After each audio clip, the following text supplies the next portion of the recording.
Dita.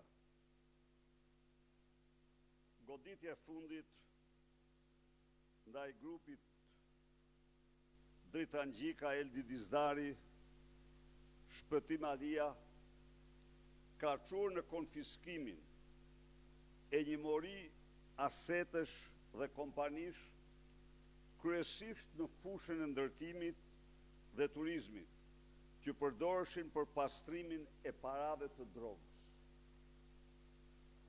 Në krye të pastrimit të parave qëndronte Isa Aliu, vllau i Salvadorit, Shpëtimit, figura qendrore që furnizonte grupin Dizdari Gjika përgjegjës për trafikimin e 50 ton kokain vetëm për gjatë vitit 2020-2021.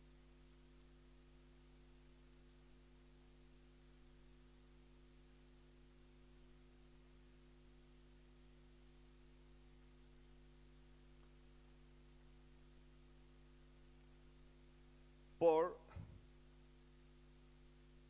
ju tani do njihi me Habin e re të narkoshtetit të Edi Ramës. Në pronat e sekuestruara, mes tjerash bie në sy edhe sekuestroja, që i bëhet pronave të një ndërtimi që po zhvillohej në zonën e Vunoj. E keni parasysh Vunoj ju? Nuk është gjë surrele çfarë është Vunoj. Ose të themi fshati i Edvinit dhe Dajkoleks. Mos e harroni pak këtë. Të gjitha të drejtat reale për pasuritë e paluajshme që përfitohen nga subjekti Seaview Development dhe Aliu Roadhouse nëpërmjet aktit notarial kryerje punimesh, ndërtim në hotelit Zigzag. Ky hotel quhet Zigzag, me 5 yje dhe mbi 200 dhoma në Jal, Himar, për të cilin shoqëria Narval në grup SHPK ka marrë përsi për bashkë finansimin në masën 40% dhe nxjerrjen e lejes së ndërtimit nga AZT-ja. Thuhet në njoftimin që ka bërë Spaku për këtë hotel. Nga hulumtimet tona rezulton se Seaview Development Group është bi e kompanisë Aliu Roadhouse dhe ka aplikuar për leje ndërtimi në AZT me 29 prill të këtij viti dhe ishte i 44-ti në listën e diskutimeve. Leje ndërtimi për objektin Hotel Iber Rostar Resort me 5 yje, me 1, 2, 3 dhe 4 kate mbi tokë dhe me 1 gjerë 5 kate nën tokë, me vendodhje në Jal, Bashkia Himar, me objekt zhvillues shoqërinë Seaview Development SHPK. Po ajo që bie në sy është fakti se toka, për se këtu fillon habia, toka që Isa Alia i ka blerë në breg të detit në Jal, është me çmime jashtëzakonisht të ulta qesharake. Këtë tokë në zonën kadastrale me një sipërfaqe prej 15.000 m2, Isa Aliu e ka blerë me vetëm 6 milion lek të reja, ose me kursin e kohës e ka blerë gjithsejt me 53.000 apo 54.000 euro. i bie 3-4 euro metri katror. Dëgjoni tani.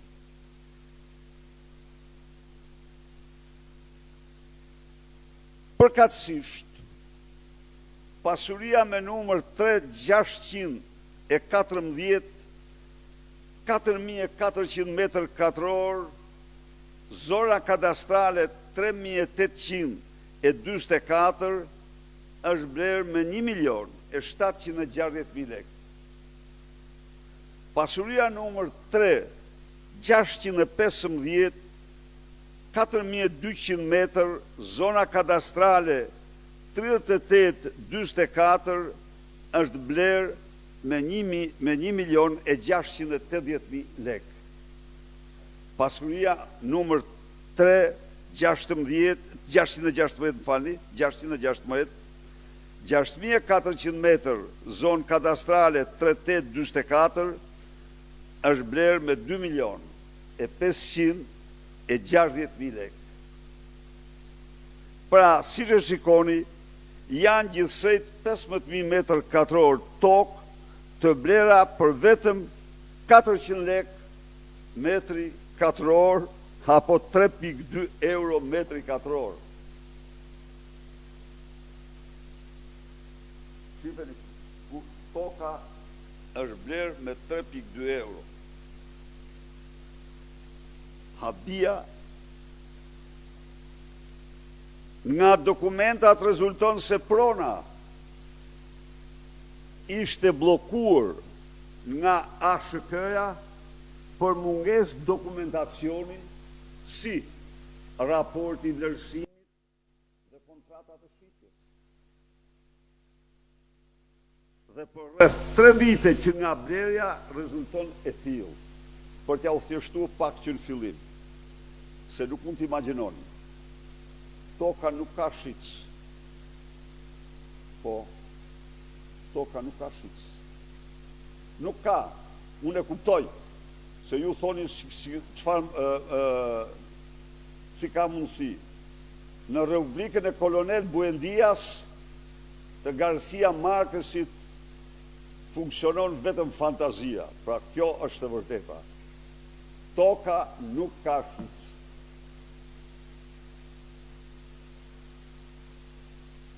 Kjo është shteti i Edi Ramës, i narkoshteti i Edi Ramës.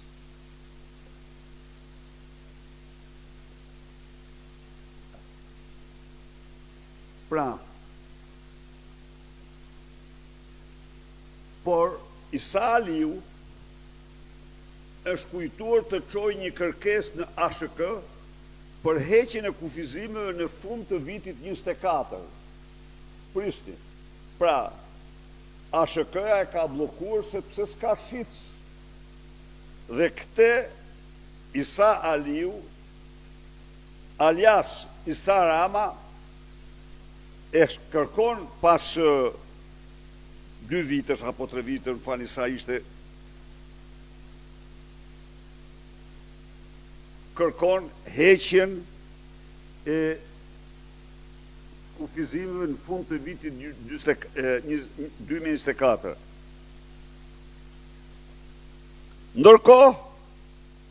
Ndërkohë, i ndjeri Artan Lame u shkarkue në mars të vitit 2023 vetëm 5 ditë pasi publikojnë në Klan News hartën e tokave të Vunoj. Hartën e vërtet të tokave të Vunoj.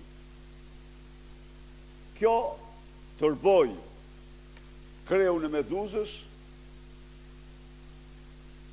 pronarin fiktiv falso Edi Rama dhe shkarkoj. Pse publikoj hartën?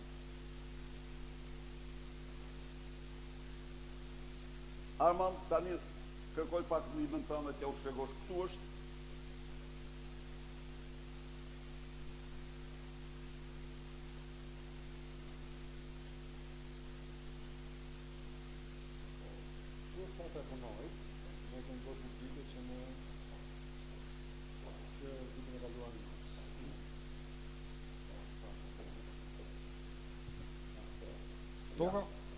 që pretendohet ndodhet këtu.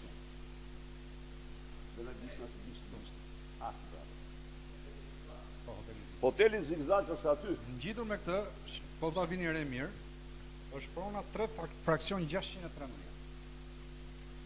Ndërkohë, bloku i pronave ku do ngrihet hoteli është 3 fraksion 614, 3 fraksion 615 dhe 3 fraksion 616. A janë 3 bloqe pronash që bëjnë 15.000 m2, që i përkasin jo këtyre numrave që janë deklaruar në certifikat pronësie, po këti numrit këtu. 3 fraksion 552, e cila, si mas, tyre është lënë tokë publike. Pa pronar. Pa pronar. Pra, informacionet tona është që Rama i ka tokën këtu. Vetë, të lutem Erison, nxirre pak statusin e Ramës. Vetë, do më thëmë, ka folur për majnë e kolegave. Ja ku është Gryka. Kthej edhe herë ke harta. Kolegat që janë asnjë lidhje me kolegën e tij. Dhe maja kolegave është këtu. Pra, është në të njëjtën zonë, në të njëjtën parcel, në cilën ata kanë përfituar tokën. Dhe thotë, do më vendimi thotë, bishti i vishës së vogël. Bishti i vishës së vogël i bie këtu. Po deri këtu, nga këtu. Deri këtu, është e kap bashkia Himar. Pastaj këtej vazhdon njësia administrative më.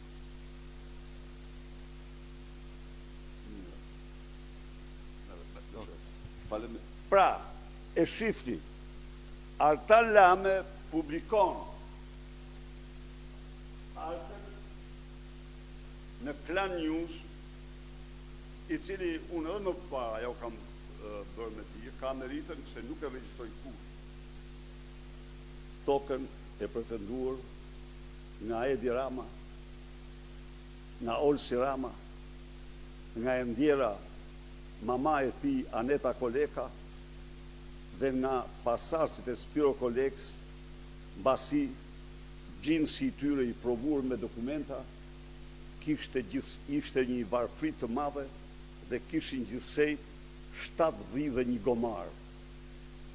Ishte Spiro Koleka tjetër, i cili ishte ministër, ka qenë ministër në qeverinë e Sulejman Delvins, janë në kuptimin e fisit, janë i njëjti fis, por nuk janë Dega e Petros dhe Spiros e Dirams, janë fis tjetër.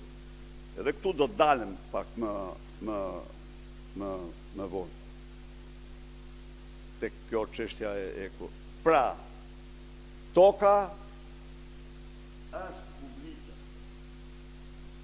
Sipas hartës që ka publikuar, toka e hotelit Zigzag është publike. Nuk është private. Pasi publikoj këtë hartë, Edi Rama e shkarkoj me tërbim. Vazhdo me kutje. Kthej prapë të hoteli, se ajo është hoteli duhet ta shohin se si ndërtohet parajsa. Shipe. Fantazia e tij.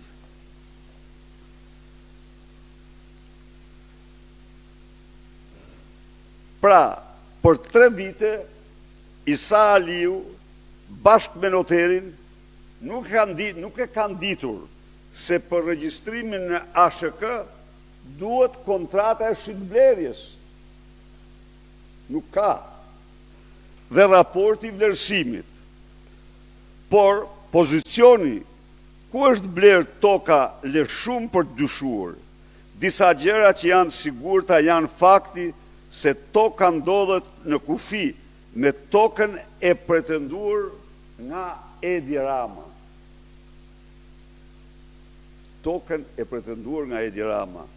Ndërsa dyshimi fort mbetet se kjo tokë është brenda kufive për të cilën Edi Rama, Endjera Aneta Rama dhe Olsi Rama pretendojnë, bashkë me gjinsin kolegat tjerë. Po me ata kur vjedhin toka ndajnë me njëri tjetër pasaj. Ne nuk kemi mundur të gjejmë shitësit. Nuk ekzistoj. as mënyrën se si e kanë përfituar shitësit këtë tokë. Është rasti I parë në histori, kur ka blerës pa shitës. Se ky Aliu, ose është nga Kavaja, ose nga Elbasani. Ky këm njeriu të vetin vunon nuk ka. E kuptoni? Çfarë ndodh në shtetin e mafjes?